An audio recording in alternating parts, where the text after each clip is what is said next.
Part 2. The Concept of Critique and the Critique of Political Economy, from the 1844 manuscripts, to Capital, Jacques Rancière. The subtitle of Capital, A Critique of Political Economy, provides the justification for this exposition.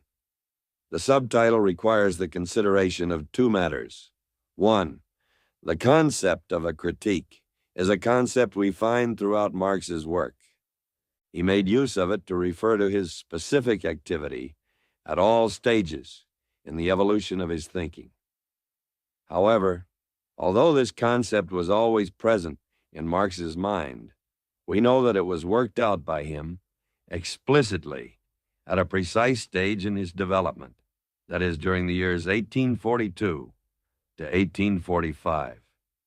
During this whole period, it was the central concept in his thinking. Hence the question arises, what is the connection between the subtitle and the working out of the concept of a critique, which we find in the works of Marx's youth? 2. Let us specify the problem. The plan for a critique of political economy was formulated for the first time by Marx in 1844. This plan dominated his work from then until the end of his life. It gave rise successively to the 1844 manuscripts, which proclaim explicitly that they are a critique of political economy, to a contribution to the critique of political economy in 1859, and to Capital. Hence the problem. What is the connection between Capital and the plan which was Marx's in 1844? Naturally, I shall not relate the whole history of the development of this plan, the successive elaborations to which it gave rise. I shall restrict myself to bringing together two texts. On the one hand, Capital, and on the other hand, the 1844 manuscripts. The first critique of political economy, which followed strictly from the young Marx's critical theory. In the first part, I shall try to define the overall characteristic features of the critical theory at work in the manuscripts, and having done so, I shall establish a certain number of reference points, for example, the problem of the economic subject. In the second part, where there can be no question of giving such an overall picture, I shall take 2 or 3 problems in Capital and attempt to link them up with the same reference points established in the first part to show the movement of the concepts and of their relationships which constitutes the transition to Marxist scientificity, the transition from the ideological discourse of the young Marx to the scientific discourse of Capital. In this study, I shall rely on already established theoretical knowledge constituted by the work of Althusser, compare for Marx, and the concepts established and worked out by J.A. Miller on the occasion of unpublished papers read during the year 1964, and devoted to the theory of Jacques Lacan and to the critique of Georges Politzer's psychology. Miller showed the decisive character of these concepts for the reading of Capital in his article, Fonction de la Formation Théorique, Cahiers Marxistes-Leninistes, No. 1. 1. The Critique of Political Economy in the 1844 manuscripts. Preliminary. The critique at work in the manuscripts represents the most systematic form of the anthropological critique carried out by Marx in the texts of the period 1843 to 44, on the basis of Feuerbachian anthropology.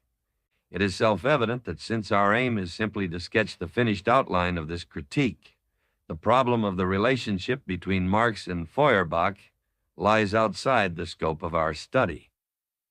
Let us try to define this critique by replying to 3 questions. What is the object of this critique? What is the subject of the critique? That is, who carries out the critique? What is the method of the critique? The reply to these questions is provided by the last paragraph of the letter to Rugg of September 1843. In short, therefore, we can formulate the trend of our journal as being self-clarification, critical philosophy, to be gained by the present time of its struggles and desires. This is a work for the world and for us. It can only be the work of united forces. It is a matter of a confession and nothing more. In order to secure remission of sins, mankind has only to declare them for what they actually are. Sich ihre Sünden vergeben zu lassen, braucht die Menschheit sie nur für das zu erklären, was sie sind. MECW 3, page 145. The whole critique hangs on the way in which the three terms that I have indicated, the subject, the object, and the method, are linked together. Let us take the object first. What is involved? It is a question of an experience whose subject is humanity.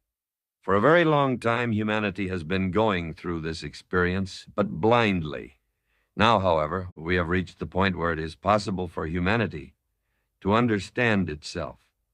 The we represents the critical consciousness. It is this that first becomes conscious that the time has come when this experience has arrived at its termination, which is knowledge of itself. It is the privileged consciousness in which this experience first becomes clear to itself. Or more precisely, it is the words in which the language of this human experience expresses itself and at last knows its own truth. The whole method is contained in this erklären. It means both to declare and to explain. This means that the statement of the facts for what they are, for das was sie sind, the statement of the human experience just as it presents itself, is already their explanation. It is enough for the words to be spoken which give expression to these facts, which Marx calls the sins of humanity. The statement of these facts is already knowledge of them, and their knowledge abolishes them as sins, since what made them sins was precisely not being known, being blind experience. The most important part of what is said in this erklären is that, fundamentally, the explanation belongs to the same order as the statement, the announcement. We can express this by means of another metaphor. We may say that the critique is a reading. The text in question is that experience, the subject of which is humanity. What is it that constitutes that text, that statement? The text is woven out of contradictions. The form in which the human experience makes its development known is in the form of the contradiction.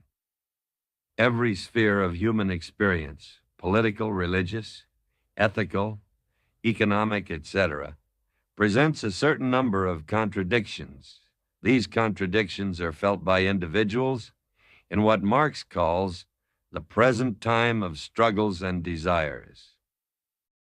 The role of the critique is to say, or to read whatever the chosen metaphor, the contradiction, to declare it for what it is. What is it that establishes the difference between this and an ordinary statement, enabling it to be a critique? It is because it perceives behind those contradictions a more fundamental contradiction, that which is expressed by the concept of alienation. The banal description of the concept of alienation is very familiar. The subject, man, expresses the predicates which constitute his essence in an external object. At the stage of alienation, this object becomes alien to him. The essence of man has passed into an alien being. In its turn, this alien being, which is made up simply of man's alienated essence, presents itself as the real subject and posits man as its object. In alienation, man's own being exists in the form of his alien being. The human exists in a non-human form, reason in the form of non-reason. It is this identification of man's essence with his alien being which defines the position of the contradiction. That is to say, the contradiction is based on the separation of a subject from itself. The contradiction is separation. This is the important point to bear in mind in order to follow the whole logic of the critical discourse. In experience, however, the structure of the contradiction is not given as such. It is expressed in a particular form. In fact, the separation of man from his essence results in a division. Each of the separate spheres of the manifestation of human experience, spheres which correspond to the different predicates of the human essence, take on an autonomous reality. From this, it follows that the contradiction always presents itself as the contradiction within a particular sphere. Any statement of the contradiction which restricts itself to that particular form is a unilateral and partial statement. The task of critique is to raise the particular contradiction to its general form. Different concepts express this change of level. Marx speaks of the general form, the level of abstraction, true meaning. These terms are summed up in the general concept, which describes the operation, that of Vermenschlichung, literally humanization. To give to a contradiction its general form is to give it its human meaning, that is, the separation of man from his essence. This human meaning, of which the particular contradiction is the manifestation, is discovered by the critique by releasing the general form of the contradiction, the relation between the two terms whose separation is posed in the contradiction. Let us take an example. In his article on the Jewish question, Marx criticizes the way in which Bauer posed the problem of Jewish emancipation. For Bauer, the problem is reduced to the relationship between the Jewish religion and the Christian state. Thus, he does not consider the state in its general form, but takes a particular type of state. Moreover, he considers Judaism in its religious aspect only, instead of giving to it its general human meaning. Marx, on the other hand, carries out this transition to the general form.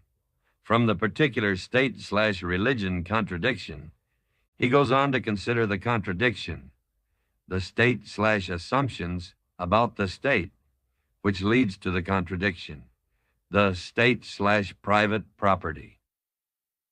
At this level, the fundamental contradiction appears, the fact that the essence of man exists outside man in the state.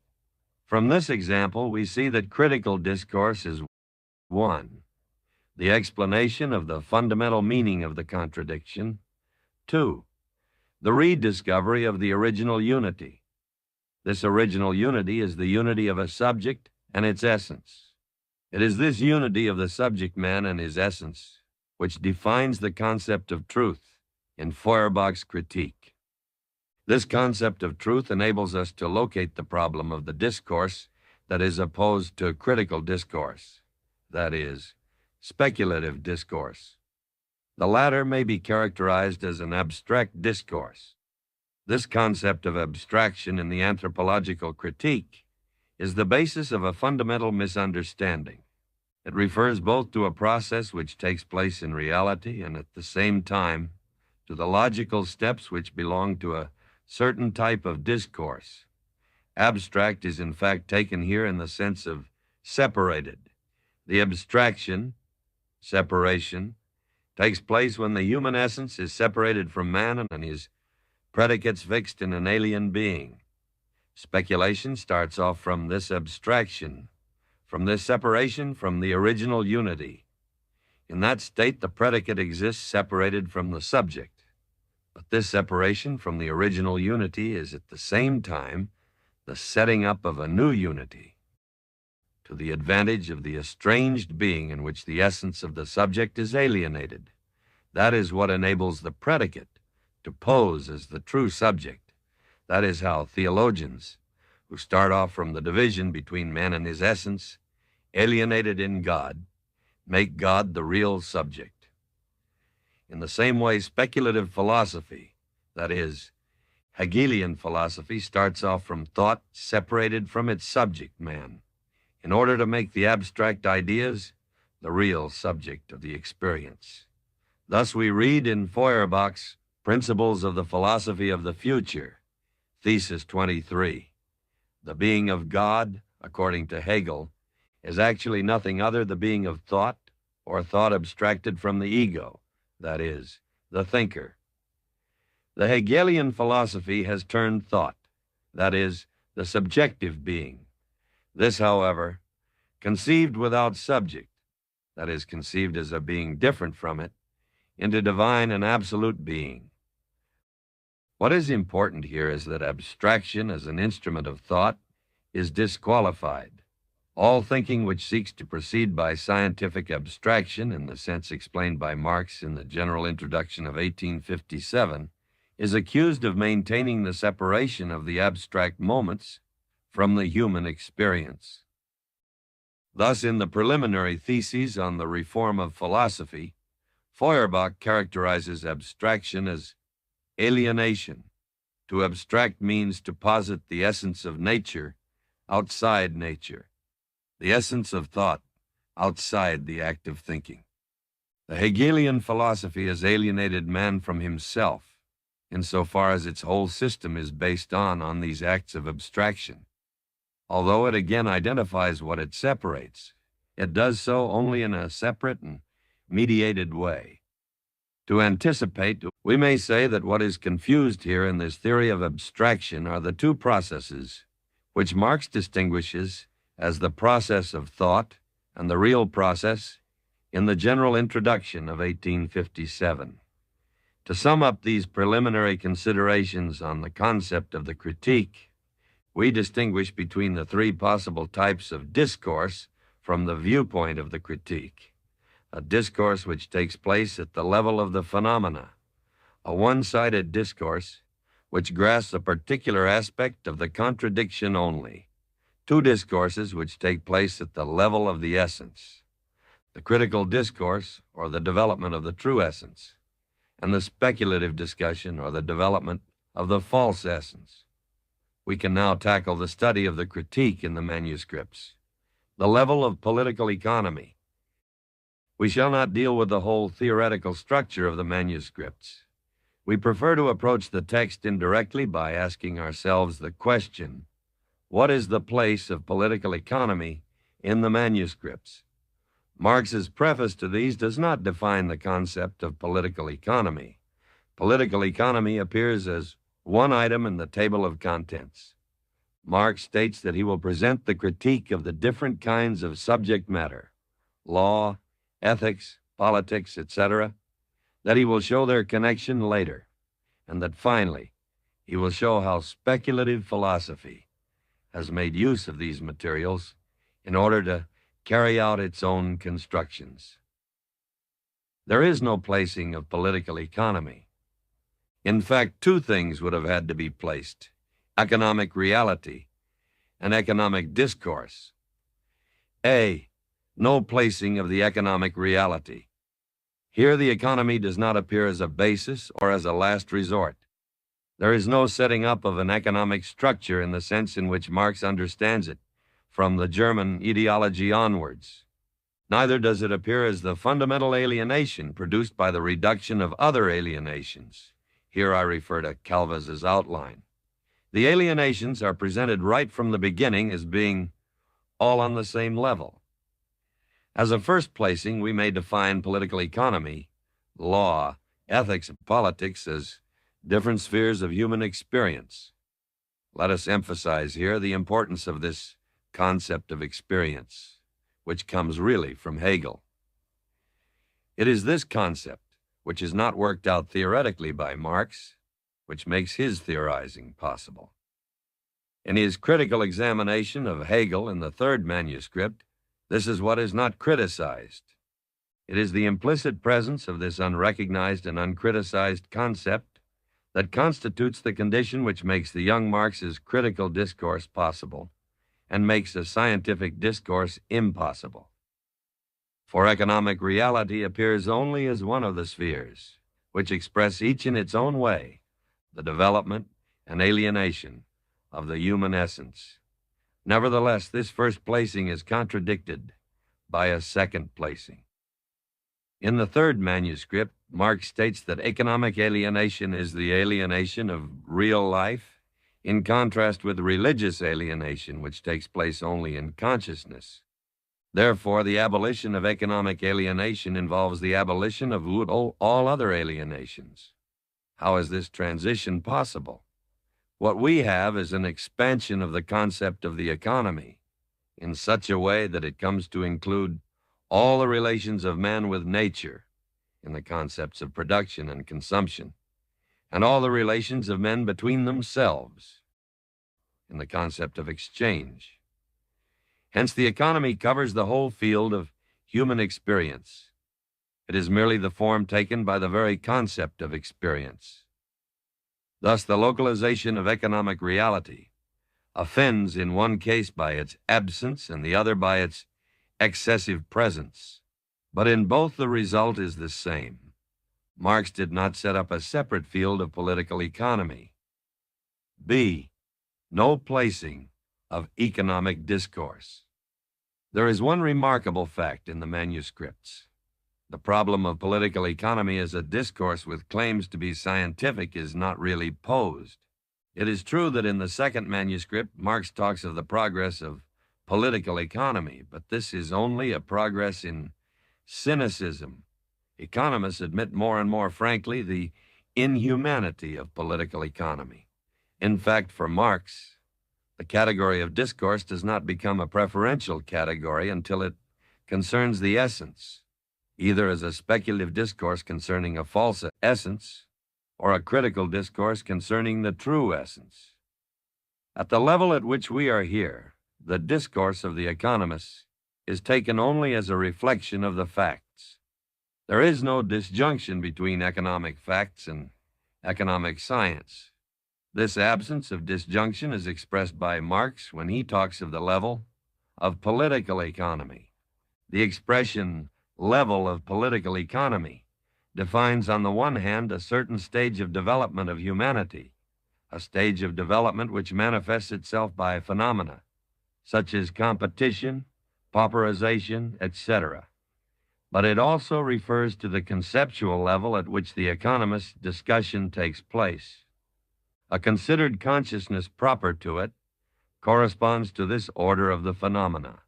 In other words, the considered perception of phenomena, which in capital Marx characterizes as the simple conscious expression of the apparent movement, is validated here. And the concepts of classical economy seem only to express this perception. Note, for example, in the first manuscript, what Marx calls the laws of the economy. These are the expression of a state of things that corresponds to the stage of political economy, that is, to a certain stage of development of humanity. In his essay, Outlines of a Critique of Political Economy, written several months before, Engels went about things differently. He attempted a critique of the concepts of political economy. For example, the concepts of value. He made the contradiction internal to these concepts the sign of a more fundamental contradiction linked to private property. In Marx's manuscripts, on the contrary, no economic concept as such is criticized. All the concepts are validated at the level of political economy. They express the facts adequately. Simply, they do not comprehend them. Thus, political economy appears as the mirror in which the economic facts are reflected. This mirror concept is explicitly developed in Marx's contribution to the critique of Hegel's philosophy of law. The state is the mirror in which the contradictions of civil society are reflected in their true significance. This theme is latent also in the letter to Ruge.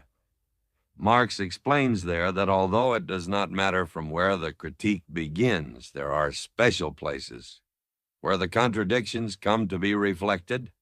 These are the state and religion. Here it is political economy which plays the role of mirror. We can now understand that phrase from the preface to the manuscripts. My results have been attained by means of a wholly empirical analysis, based on a conscientious critical study of political economy. MECW 4, page 231. It is because the discourse of political economy is a mirror that the reading of the economist can pass for an empirical analysis, and that it can be a critique of the contradictions in economic reality. The critical elaboration. The critique is not located at the level of the terms of political economy. In fact, it uses uncritically all of its concepts, particularly those of Adam Smith, in order to refer to economic phenomena.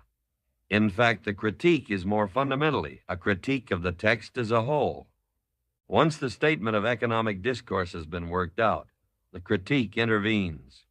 We will raise ourselves above the level of political economy to give in its general form the contradictions set out in the economist's discourse. This change of level is made clear by Marx at the beginning of the essay on alienated labor. It is emphasized by the opposition between the two verbs, fassen, express, and begreifen, to comprehend. Political economy starts from the fact of private property. It does not explain it to us. It expresses, fassen, in general, abstract formulas, the material process through which private property actually passes. And these formulas it then takes for laws. It does not comprehend, begreifen, these laws. That is, it does not demonstrate how they arise from the very nature of private property. MECW 3, pages 270 to 1. Political economy grasps the laws which show the movement of private property. It does not comprehend these laws in their internal connections. It does not comprehend them as expressions of the movement of the essence of private property. It is this comprehension which is the proper task of the critique. How will it operate? Here the problem of the starting point is posed. The starting point cannot be an abstraction. It must belong to the category of the phenomena. On the other hand, in principle, this phenomenon is unimportant. The starting point should be what Marx calls an actual economic fact. Marx first sets out this fact and then formulates its concept. We proceed from an actual economic fact. The worker becomes all the poorer the more wealth he produces, the more his production increases in power and size. The worker becomes an ever cheaper commodity, the more commodities he creates. The devaluation, Entwertung, of the world of men is in direct proportion to the increasing value, Verwertung, of the world of things. Labor produces not only commodities, it produces both itself and the worker as a commodity, and this at the same rate at which it produces commodities in general.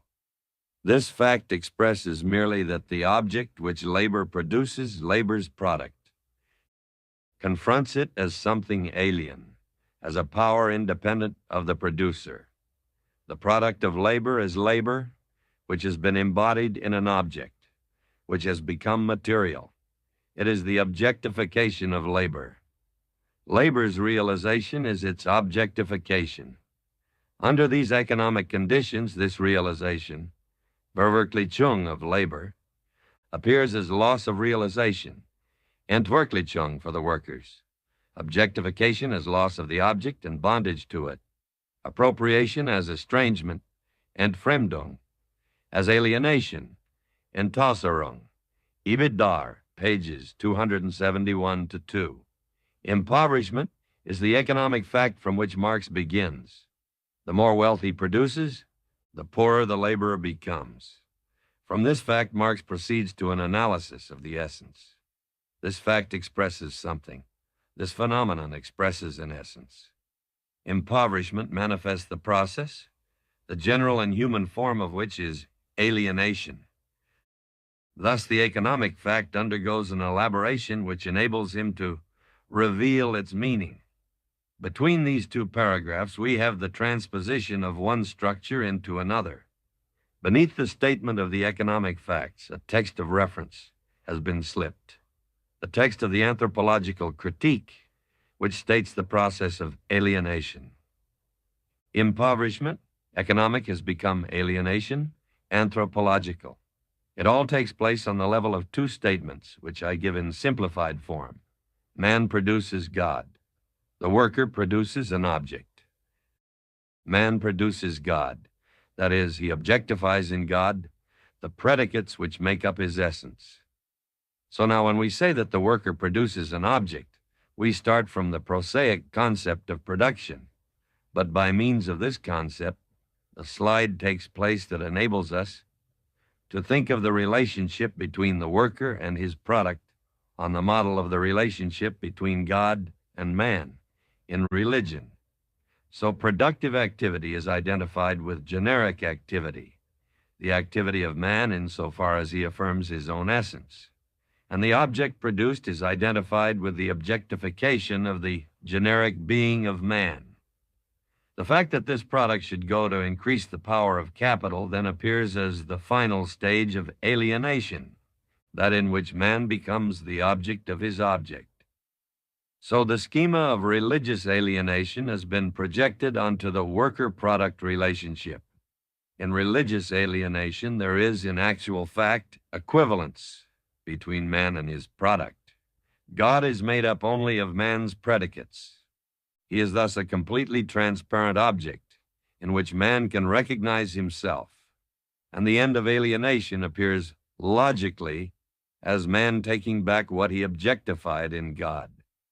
So the transparent nature of the subject/object relationship, given as a basis for the critique of religion and justified by the very nature of the object, is here introduced by Marx into the relationship of the worker to his product.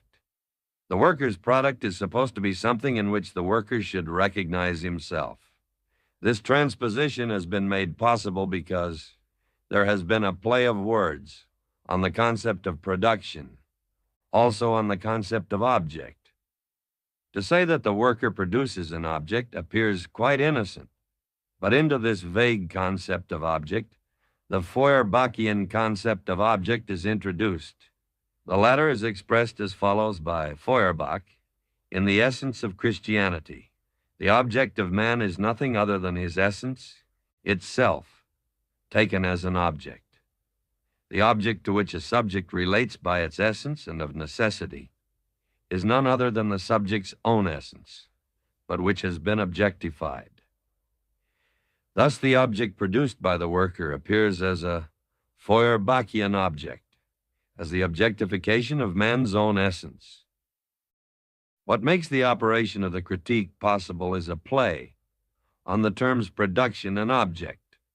By moving from their vague, undetermined economic meaning to their anthropological meaning, these two concepts overturn the discussion given in the discourse referred to.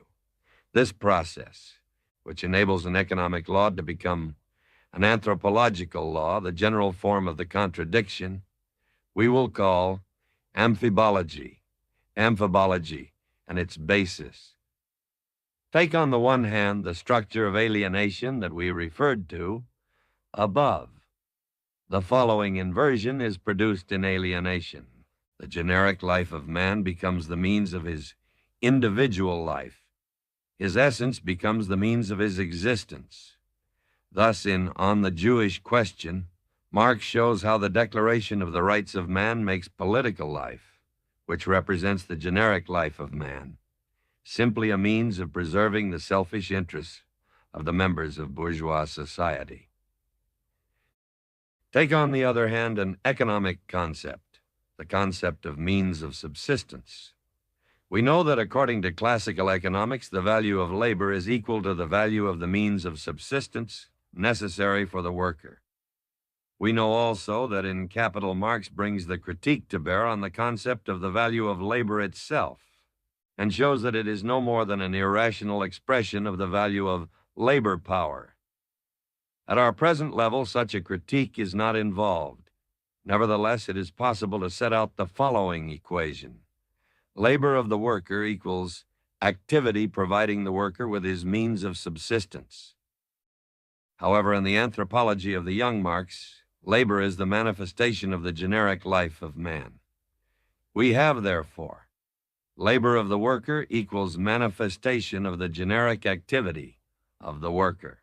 Therefore, manifestation of the generic activity of the worker equals activity providing for the worker his means of subsistence, or manifestation of generic life equals means of maintaining individual existence.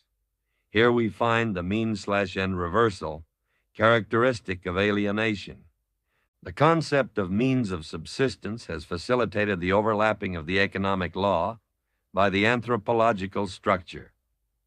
We have given here an example of an operation which is not stated by Marx explicitly, but on which the possibility of his discourse is based. A similar demonstration could be carried out with a certain number of the other concepts in the manuscripts.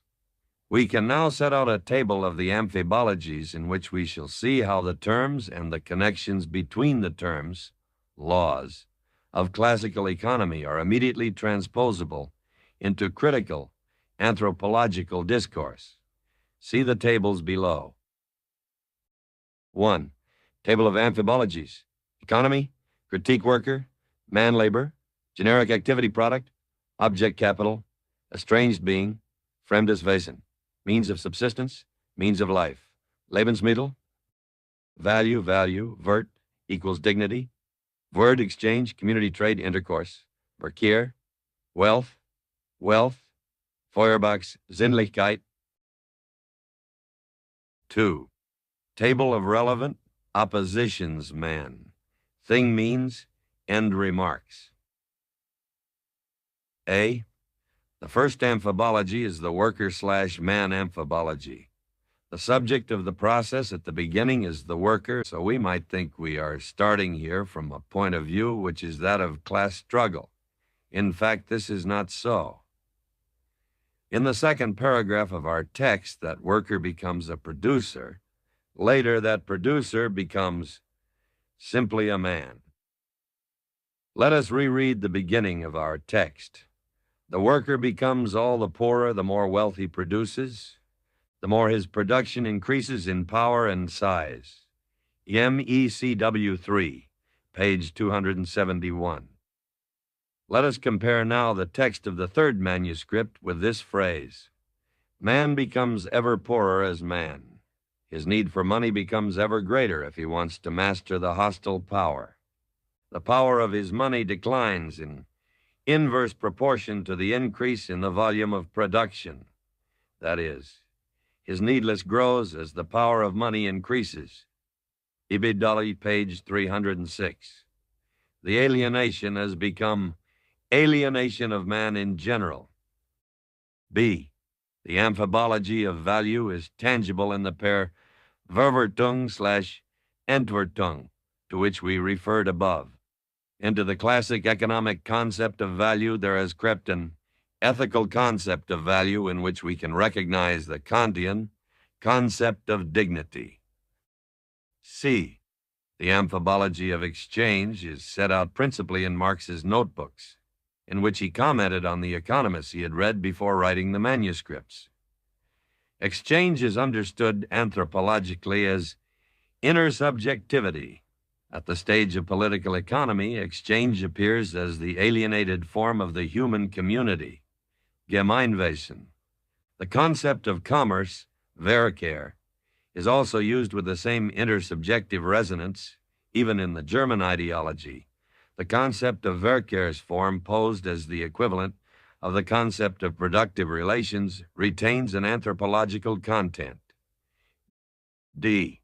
The other amphibologies have already been explained with the exception of the amphibology of wealth, to which we must return. We can now define what the begreifen, comprehending, which characterizes the critique is. It consists of a solution by substitution of the terms of the equations in which the contradiction is posed. These equations are, for example, appreciation of the world of things equals depreciation of the world of men, or value of labor equals value of the means of subsistence. The solution is found when we state the fundamental equation of identity. Human essence equals alien being. This equation indicates to us, in fact, the principle of the contradiction, the separation of the human essence from the human subject. In the manuscripts, this separation is expressed by the concept of alienated labor. Also, alienated labor is the concept, Begriff, which is propounded as the solution for all the equations. How is it possible? starting from this definition of the concept to set up the critical discourse of political economy. Marx indicates this to us. Just as we have derived the concept of private property from the concept of estranged, alienated labor by analysis, so we can develop every category of political economy with the help of these two factors. And we shall find again in each category, for example, trade, competition, capital, money, only a particular and developed expression of the first elements. Dow, page 281. This means that we shall discover the same structure to which we have referred in all the categories of political economy. This should not surprise us. The study of the process of amphibology has shown us that by starting from each category, we may discover an expression of the fundamental contradiction, the separation of the essence from the subject. We can express what this begreifen is in another way by returning to our first metaphor of language. The begreifen consists in revealing the more fundamental language which is contained within the economic statement. The movement of begreifen, which includes the connections of the facts, is the elaboration of the language in which human experience expresses itself. Or if you like, the critique is the translation, and our table of amphibologies is a dictionary. But it is a very remarkable dictionary. In it we find a term-by-term equivalence, and not just the terms, but the statements themselves correspond to them and are equivalent. This is only possible through a special kind of encounter, the encounter of an explicit anthropological discourse, and the anthropological discourse which is implicit in classical economics. In fact, the political economy with which we are concerned here is the pre-critical economy, which has not yet been subjected to the decisive critique which Marx makes of it in Capital. It is a political economy which speaks of production in general, without being able to formulate the concept of the specificity of a mode of production which conceives of economic development by starting from the activity of economic subjects. Let us take one of the definitions of classical economics, that which defines capital as accumulated labor. We see clearly the anthropological schema which can insinuate itself here, the amphibology which will not be removed until in Capital Marx defines capital as a relation of production, so carrying out the radical change which brought the economic discourse over from the field of anthropology into that of science. In the same way, texts such as the celebrated passage in Bois-Guilbert about money, which should be the servant of man and which has become his master, present themselves for the examination of the anthropological critique. The political economy with which Marx is concerned is thus saddled with a whole implicit anthropology. It usually presents itself in a more or less explicit fashion, varying in particular cases, within the framework of a theory of society. This theory of society refers back to a theory of human subjectivity, which may be presented as a theory of needs, a theory of interests, a theory of passions, etc., to a theory of intersubjectivity, of relationships between human subjects, and to a theory of the relationships of man to nature. The very concepts which make up its field, those of exchange, industry, etc., are far from being untainted by psychological or anthropological implications. So the anthropological theory of the young Marx presents itself precisely as a general theory of the relationships of man with nature and with man. In the same way, there is in classical economics a more or less implicit theory of the natural order and of its perversion. We have an example of this in the text of Bois-Guilbert mentioned already. So the theory of alienation is the systematization of this theory of the perversion. In this way, the anthropological critique may be presented as the clarification and systematization of the anthropological discussion implicit in classical economics.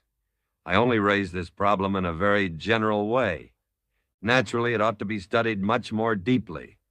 Perhaps it could also be approached differently by posing the question of a double relationship, the relationship of the concepts of labor, alienation, etc., in the manuscripts with the theoretical working out of these concepts in Hegel, and the relationship of Hegel to political economy. Let us try now to work out more precisely what it is that makes possible the overlapping of the two discourses. Consider the above table of amphibologies. What makes the translation possible, the transition from one column to the other, is the existence of a common bearer. The bearer of the amphibology is a subject, the subject man. In order to see how this bearer operates, let us study the following sentence. We took our departure from a fact of political economy, the estrangement of the worker and his product. We have formulated this fact in conceptual terms as estranged, alienated labor. MECW 3, page 278. The necessary condition of the critical transposition is that the subject-predicate-object structure should function. This is made possible thanks to the introduction of the possessive, his product. However little thought we may give to it, we know that this relationship of possession is one merely of appearance, and in relation to the worker in large-scale industry it has very little meaning. But by introducing it, the field of economic phenomena, it is possible to center around a subject. This subject is not given in the worker, it is in his production. In other words, it is the release of the predicate which determines the subject. How can this relationship of subject/predicate possession, be introduced? It is the concept of production itself from which it is inferred, because it is not defined scientifically, as it will be in capital, that is situated within a process. This concept has only to indicate an act taking place in the sphere of activity of a subject, in a subject/object relationship. More generally, the concepts of classical economics, society, product, wealth, revenue, etc., because they have not been subjected to a critique, determine the place of a subject. If we anticipate and confront the concept of production, which is involved here, with the concept of process of production in capital, we see that it is the concept of relationship of production which makes it possible to cancel the amphibologies by carrying out the desubjectification of the economic categories. Here it is its absence which determines the subject/man as the necessary bearer of these categories. We see now why the non-critique of the terms of political economy is the condition for the critique of political economy, how the non-determination of a domain of political economy is the condition for the determination of economic phenomena as expressions of an anthropological process. In this connection, it is not unimportant to ask who the representatives of political economy in the manuscripts are. If we refer to the text quoted in the first manuscript, we find that they belong to two categories. Some, the majority, are taken from Adam Smith. Others are taken from Barrett and Sismondi, representing the humanist critique of Ricardo's cynicism. It is from these texts that Marx derives the laws of political economy, which he transposes in the anthropological theory. On the other hand, we may note in this same collection of first manuscript texts an almost complete absence, that of Ricardo. No doubt Ricardo is mentioned several times, mainly in the second manuscript. It is he who expresses cynically all the inhuman consequences of political economy. But Marx does not reflect here what it is that provides Ricardo's originality in the heart of classical economics. It is Ricardo who expresses from within political economy the difference between the essence and the phenomenon. For the young Marx, however, this difference falls outside the economic discourse. It is this precisely which defines the difference between the economic discourse and the critical discourse that is its meaning. In Capital, Marx grasps Ricardo's originality and locates at this level his own differences with the conceptions of Ricardo, insofar as they represent what is most fundamental in classical economics. At the level of the manuscripts, Ricardo appears as the man of abstraction, he who, having defined competition as something accidental, denies the apparent economic phenomena in order to impose his own abstractions. This is what Marx reproaches him with in his notebooks. In the same way, it is Ricardo who reduces the importance of subjective factors in economics. The young Marx thinks of this reduction only as an expression of the inhumanity of the laws of political economy. And if Marx does not grasp the importance of Ricardo at his true level, it is because we are involved in the manuscripts less with a critique of the principles of political economy than with a real theory of wealth. We shall see later what we must understand by this.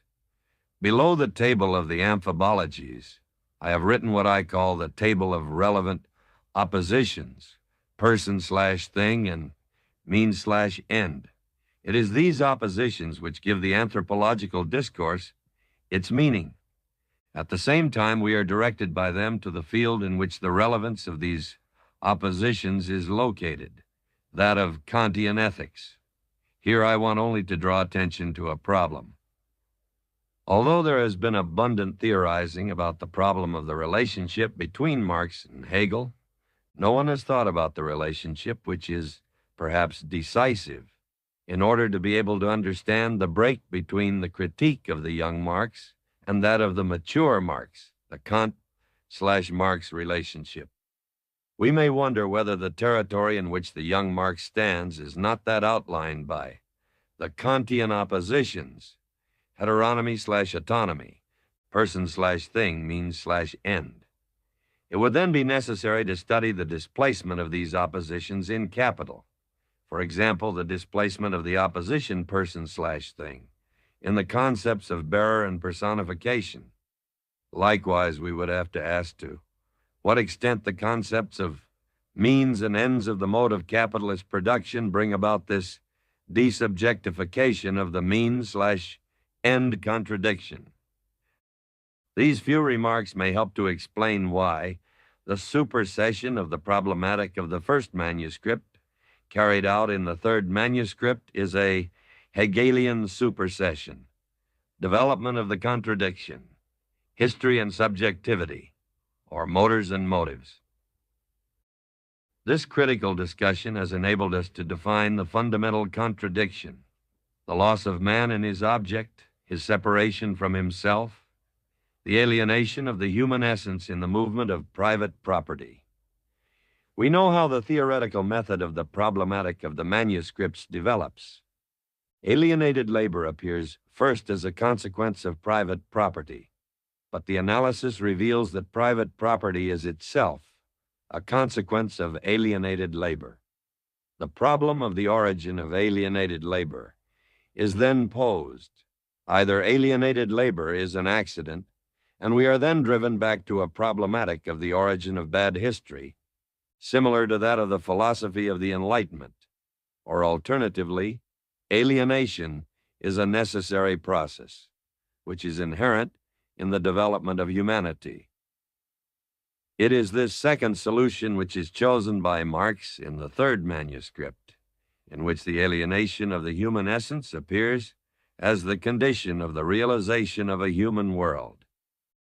Here again, we are not going to take up a position at the center of Marx's explicit problematic. Our purpose is to reply to the following question: what is there in the relationship between the activity of economic subjects and the historical development of private property, which makes possible the setting up of the field of political economy?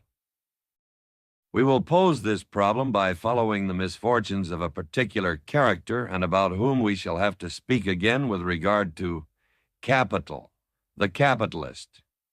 We will begin with a phrase from Adam Smith, which Marx quotes: "The plans and speculations of the employers of capitals regulate and direct all the most important operations of labor." MECW 3, page 250. We see that Marx returns in several places to settle accounts with this determination of the subjectivity of the capitalist as the motor for the development of the economy, declaring that the working of the economy is regulated by the decisions of the capitalist. Two concepts express this function of the capitalist's subjectivity: the concepts of mood, Lohn, and calculation, Berechnung. This theory of subjectivity and calculation is particularly clear in the text of the third manuscript entitled Human Requirements and Division of Labor under the Rule of Private Property. It involves a new definition of political economy. It now appears as the science of calculation. For example, the law of the value of labor shows the fact that political economy calculates for the worker the most restricted life possible. Political economy is thought of here, which was already the case in Engels's text, as the direct expression of capitalist subjectivity. The laws of political economy then appear to be orders expressing the will of the capitalist. These laws express economic phenomena to the extent that they are those which determine the development of private property. This is where in the text such expressions as to obey the laws of the economy come from, as well as to conform to the lessons of the economy. Thus, the worker obeys the laws of the economy in obeying the orders of capitalist calculation, of which the economist is the spokesman. But should this capitalist subjectivity, the role of which we have just examined, be itself lost in the movement of private property, in the development at the stage of political economy? It is not without interest to see how this loss takes place. A first model which presents itself to Marx to conceive this is the Adam Smith model of competition, bringing about the balancing of subjective attitudes, and so establishing the harmony of society as the result of egotistical interests.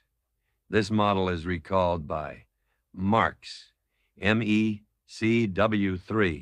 page 250. We may make a remark on this subject.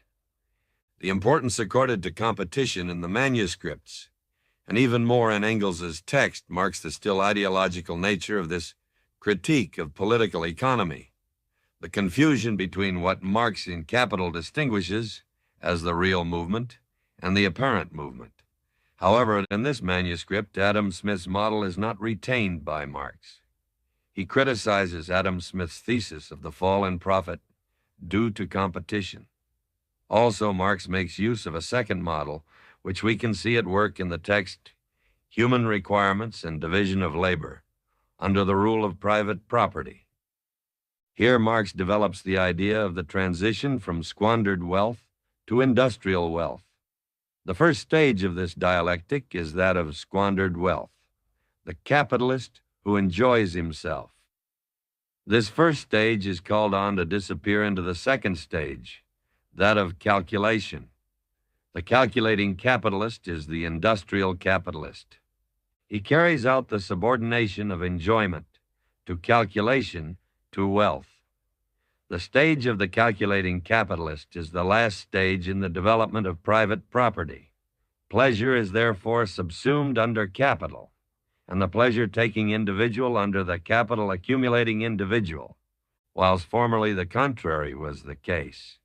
The decrease in the interest rate is therefore a symptom of the annulment of capital, only inasmuch as it is a symptom of the growing domination of capital perfecting itself of the estrangement which is growing and therefore hastening to its annulment.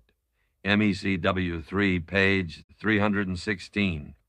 Why is this stage of capitalist calculation that which precedes the suppression of the capitalist? It is because capitalist subjectivity, calculation, has created the objectivity in which it will disappear, which will make possible the end of alienation, that is, wealth. Let us make clear the amphibology which is posed above. The wealth which is the result of calculation is the deployed wealth of human powers. It represents the humanization of the perceptible world, which alienation has made possible. The end of the movement by which the natural objects of the world have become natural human objects, constituting a world in which man can discover and recognize his own essence, that alienated essence which, in the form of alienated labor, constituted wealth. The amphibology consists in this. That which is included in the economic concept of essence is the concept of Sinnlichkeit. The Sinnlichkeit is for Feuerbach the perceptible externality in which man recognizes himself. For Marx, this recognition, this identity of the Sinnlichkeit, perceptible reality in the human, can be only a result. It is the result of alienated labor, the creator of wealth. Only through the objectively unfolded richness of man's essential being is the richness of subjective human sensibility, a musical ear, an eye for beauty of form, in short, senses capable of human gratification, senses affirming themselves as essential powers of man, either cultivated or brought into being. MECW 3, page 301. We see here what this loss of the economic subject in the development of private property means. In its disappearance, the real subject of the movement, humanity, appears. Through the motives of capitalism, it is the development of the human essence, which has made a path for itself, which has played the part of motor. What we find here is the Hegelian model of the preface to the lectures on the philosophy of history. The real subject of history makes use of illusory subjective states in order to impose its laws. The real motor of history is human essence, and the stage of wealth is that in which humanity can recapture it by recognizing itself in the perceptible world. So now we can state precisely what the level of political economy is. The stage of political economy is that in which the subjective essence of wealth appears, that is, labor.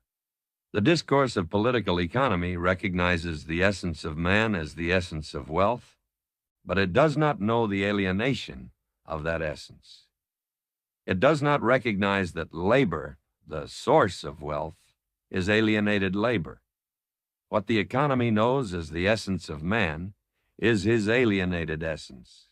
At the same time, we understand the basis of the difficulty which we emphasized in the first section, the absence of a dislocation between the economic reality and the economic discourse, which is expressed in the concept of the level of political economy. That concept expresses a certain stage in the development of that human experience of which we spoke at the beginning. It expresses a certain consciousness of itself, of humanity. But this self-awareness of humanity is an indirect consciousness of itself. Humanity only knows its essence in the form of alienation, or, what expresses the same situation, it knows it only as one of its determinations. Political economy, says Marx, knows man only as a capitalist or as a worker. It knows labor only as activity directed towards profit, etc. By making the economy an anthropological history of the relationships of man with nature and with man, and so by knowing economic objectivity only in the form of inner subjectivity and feeling, Sinnlichkeit, Marx made possible the approach which caused this objectivity to disappear into a dialectic of human experience, which finally is no more than a dialectic of consciousness of self. Critical discourse and scientific discourse.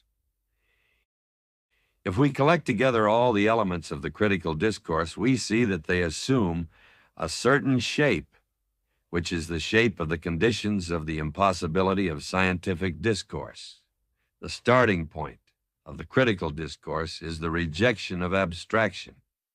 What is involved is, in effect, the history of a subject, the abstraction of thought being identified with the separation from the elements of reality. This abstraction can only consider a separate stage of the history of the subject. It does not allow the attainment of an understanding of that history. But because of its theory of the concrete, the critique condemns its discourse to be only reduplication. It is a reduplication of its own starting point, that is, what is provided for it by ordinary experience in the already established discourses. To try to show this, we refer to the scheme provided by Althusser to Think out the concept of theoretical practice on the materialist dialectic in for Marx. We know that theoretical practice is a process of transformation which produces a specific object knowledge. By means of the concepts of a theory, a generality too, it transforms the given, that is, the generalities already worked out by previous theoretical practice, generality 1, thus producing new concepts, some new knowledge, generality 3. Here the generality 1 is represented by the economic concepts of classical political economy: production, labor, capital, revenue, wealth. Generality 2 is the anthropological theory whose work, referred to by such terms as Erklärung, Vermenschlichung, Begreifen, produces the anthropological concepts of production, labor, wealth, alien being, etc. We can characterize this transformation in two ways. From the viewpoint of the relationship between Generality 1 and Generality 3, the anthropological concepts are, as we have seen, the translation of economic concepts. The whole transformation is reduced to this translation. No new economic concept is produced. From the viewpoint of the relationship between Generality 2 and Generality 3, the concepts of the theory, Generality 2, the concepts of essence, alienation, generic activity, etc., are only reproduced, reduplicated in the anthropological concepts of Generality 3. Thus, the process of transformation carried out by the critique is only the caricature, the begrifflose form of theoretical practice. It is in this very special structure of the process of transformation, which transforms nothing, that the young Marx's ideological theory is presented. We see everything that is implied in the young Marx's theory of abstraction. It is not by chance that in the 1857 introduction to A Contribution to the Critique of Political Economy, the touchstone which distinguishes science from ideology is the theory of abstraction. Neither is it by chance that most of the distortions of Marx's theory have in common that they are based on a certain ideology of the concrete. In the same way, we can see how the pair, theory of abstraction / theory of the subject, prevents posing the problem of the setting up of the field of political economy as a field of objectivity. So we see, 1, the setting up of objectivity is in fact reduced to the development of the history of a subject. The latent concept of experience removes the possibility of setting up a field of science. 2. On the other hand, if we are never concerned with anything other than a history of the human essence, it is not possible to set up specific objectives which would give rise to specific scientific discourses. In effect, we are discovering the same history everywhere. Everywhere. It is the human essence which is being expressed. This is what Feuerbach expresses in his Preliminary Theses, number 62. According to language, the name man is clearly a particular one, but according to truth, it is the name of all names. The predicate, many named, duly belongs to man. Whatever man names or expresses, he always expresses his own essence. In the same way as it is the name of man which we should discover in each object, so also it is a theory of man which we rediscover in each of the theses in which the young Marx's critical theory is expressed. We can now set them out in a sort of table. Theory of critique, thesis of the irrelevance of the starting point, thesis of the mirror, thesis of non-abstraction, theory of contradiction, concept of contradiction as the separation of subject from its essence and the inversion of act and subject, theory of objectivity. Objectivity is made up by the development of the history of a subject. There are no specific fields of objectivity. All of these theses which sketch out the form of the critical theory reflect one another, and all express the same theory of man. This theory reaches its ultimate point in the manuscripts. It finds its complete form in the text of the third manuscript on communism. In this essay, in which Marx develops a strictly Hegelian dialectic in which communism is defined in the same terms used by Hegel to define absolute knowledge, we are involved in a discussion which is both perfect in its logical rigor and also untenable. That is, untenable within the framework of a theory which has in view effective revolutionary activity. In addition, this discussion has no sequel. The new object discovered by the critique, political economy, appears to have been absorbed entirely by the critique.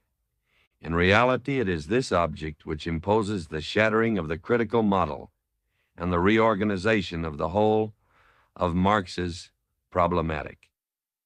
Chapter 2. Critique and Science in Capital Dar.